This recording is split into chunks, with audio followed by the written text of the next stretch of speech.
Thinking of buying your first house, one of the key things that you need to get on top of is getting on top of your short-term debt. And so this is especially important if you have less than a 20% deposit. The reality is that if you're carrying short-term debt like personal loans, car loans, credit card debt, for example, it is much harder for you to get mortgage finance when you've got these repayments going out for these types of debts. So if you're really serious about getting into your first home and you're serious about getting into home ownership, then the first thing that you should get serious about is getting on top of your short-term debt.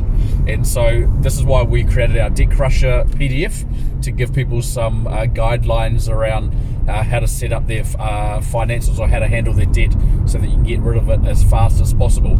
So we'd certainly love to see you getting into your first home. But if you want to get into your first home, you really need to kick the debt habit, and you need to kick that habit of relying on borrowing money to solve your problems. And the first step to do that is to get rid of the debt that you've got. And so I'd encourage you to download our Debt Crusher PDF and start the process of getting rid of your short-term debt so that you can get yourself in a position to buy your first house. For more financial tips, advice, and education, like, follow, and subscribe.